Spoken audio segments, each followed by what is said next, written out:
Then what was the difference with, or how did you get on the Rhythm Nation to? Great question. Rhythm Nation tour was audition, and when I say Janet had a cattle call, it was a cattle call with just musicians from all over the world. And I want to make sure that the story is straight. It was an audition that went on for several days, and several days, and people from all over the world, including London Wow. and in Japan, and people from all over. And and I want the record to be straight, that I earned that gig. Nobody gave me that gig. Chucky didn't plug me into that gig. I earned it. I deserved the gig. Janet Jackson handpicked me for the gig. There's a lot of kind of, even to this day, man, it's a lot of nonsense BS stories by certain individuals that are out there that's not just speaking the truth. And you know, that was I'll never forget when Chucky called me. Everybody kind of assumed that when they found out Chucky was going to be the musical director, because Chucky and I are best friends, they automatically thought that Chucky was just going to plug me right in. But that wasn't the case, because Janet was going to hand pick all of her musicians. She was right there. And when Chucky called me for the audition, he said, Derek, man, he says, about the Janet Jackson situation, I got the call to be the MD. I said, yeah, man, the word is all out. People are calling me, assuming I'm already on the gig, but hey, he says, D, he says, listen, man, he says, um, you're gonna have to earn this job, man. Janet is picking her whole band. And I looked Chucky in the face. I said, hey, if I don't earn it, I don't want it. I want to earn it. If I can't earn it, I don't want it. I don't deserve it. He said, the best thing I can do, D, is get you an audition. That's all I need. Just give me an audition. Let me know where I gotta be and how. And I was just grateful for that. I said, thank you for the opportunity. And Janet Jackson um, watched every audition, watched Wow. every. She sit through all the players for several days. Did she have Jamie Lewis with her, or was she by herself? Jam and Lewis came afterwards, but Okay. on auditions, she was pretty much there with her management, and then Chucky, went through all the people, and Janet had already picked a guitar player. She had one person, like the guitar player. She knew who she wanted, a guy by the name of Basil Fong.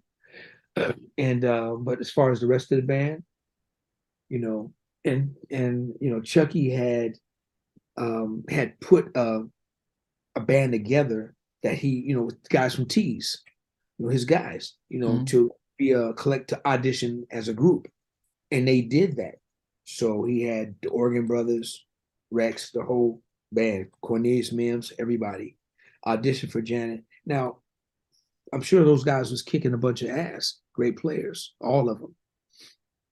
And I tell everybody, I said Janet had some of the greatest musicians all over from across the world auditioning. Some of my friends that were that had been in LA longer than me, that were probably better musicians than me, the bass players than I was.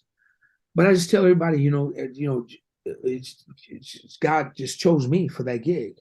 You Mm. know, I think that, I think I had something different to offer. I'll never forget that, during that time in that audition, everybody's kind of ear hustling everybody, you kind of listening, and because you could Mm. hear.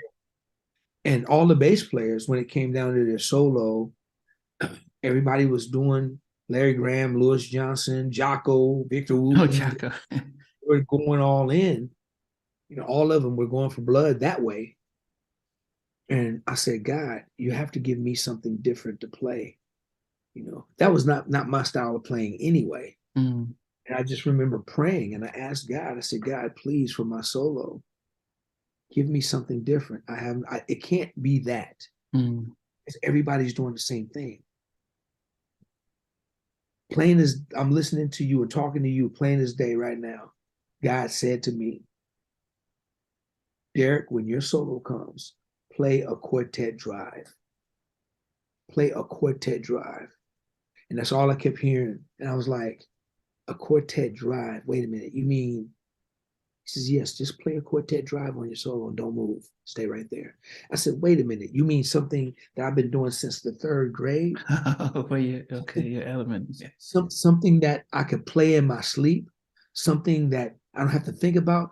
Play a quartet drive on your solo and don't move. And I promise you, when it came to my solo, I went to just a little picking thing, a little quartet drive, like a Richard Wallace of the Mighty Clouds of Joy, just quartet drive, and I didn't move. And Janet was sitting in the balcony, pitch black, dark, but you can see her silhouette. Mm-hmm. She stood up, threw both hands up like this. Now, I don't know what the reaction was with other bass players, but she stood up and was like this while I was playing a quartet drive. Wow. And of course, Chucky was egging it on.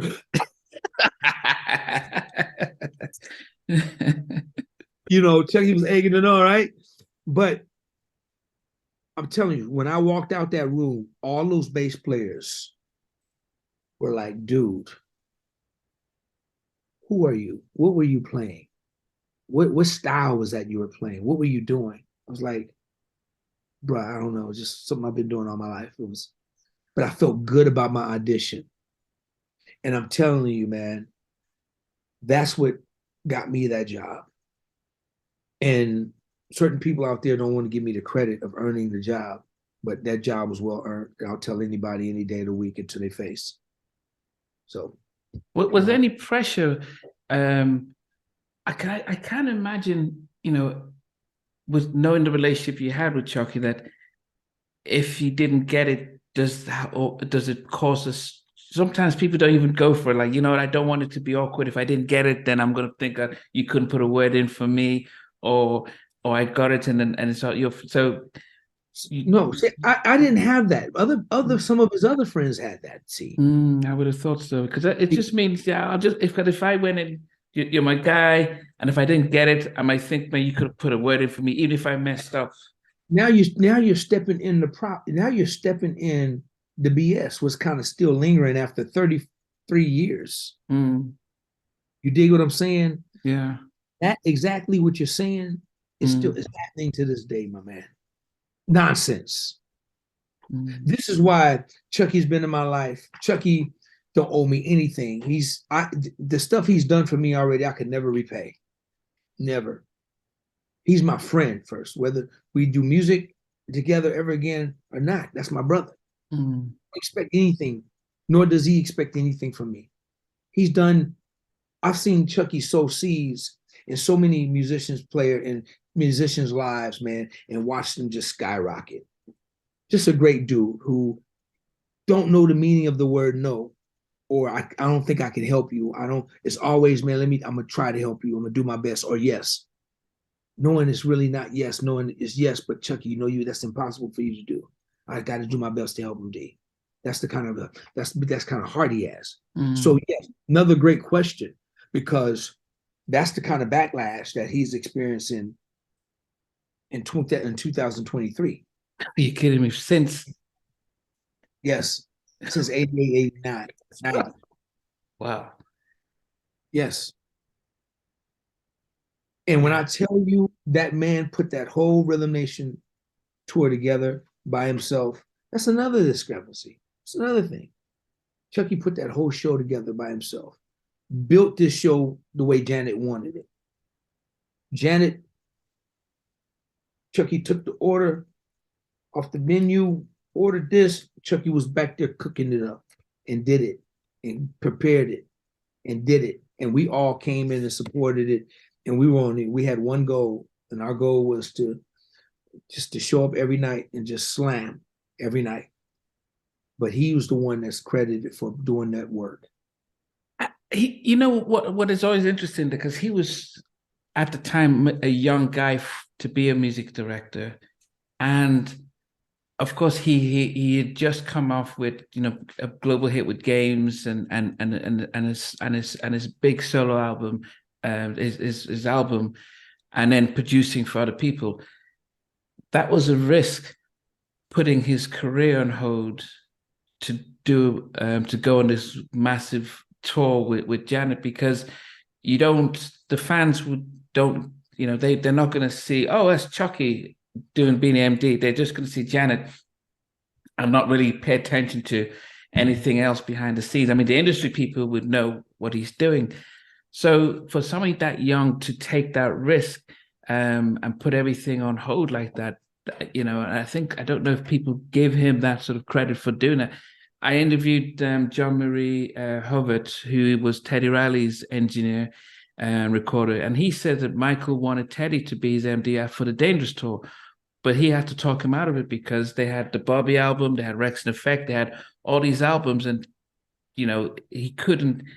He would have probably had a major tour, but it's a risk, that Chucky sacrificed to do that. Well, the thing about it is, okay, so you got to remember the beautiful thing about that whole thing was that Chucky opened up for Janet on Rhythm. Oh, so he wasn't okay. So what happened was, this was off of this first album with Turned Away. Soul Trilogy, That's My Honey, the first album.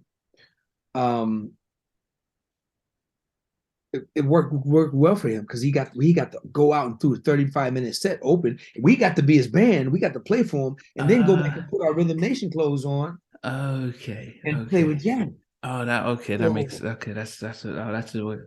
So that was like, you couldn't have made a better story. I mean, so what happened was, when we were doing another leg of the tour to Europe, is when he was getting pressure to get his album done with Games.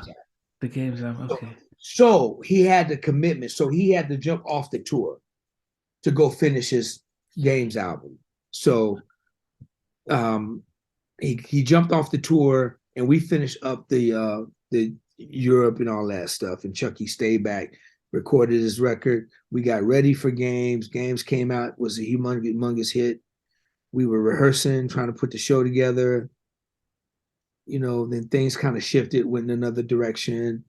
And we just started going on the road with other people. That's when Chucky said, no, the music is starting to change. I'm not willing to sell my soul out and create the stuff that I believe in as a creator for what the industry says do, or sell my lyric content out or my music content. I don't want to do that. And trust me, Chucky is the greatest producer. You could take Chucky Booker or Prince, take your pick. You can't go wrong. Prince is gone. Chucky is the baddest man in the world right now. He's the baddest dude next to Prince, to me. And but he refused to sell himself out with the industry to the shift.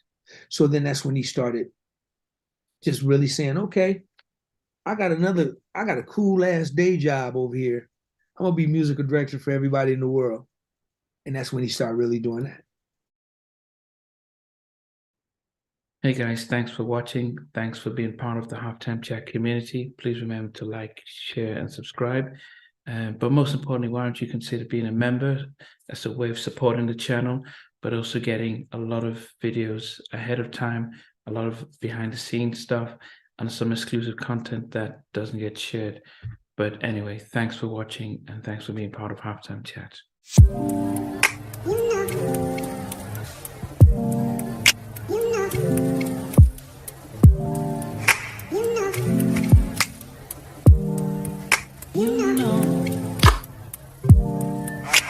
I begin to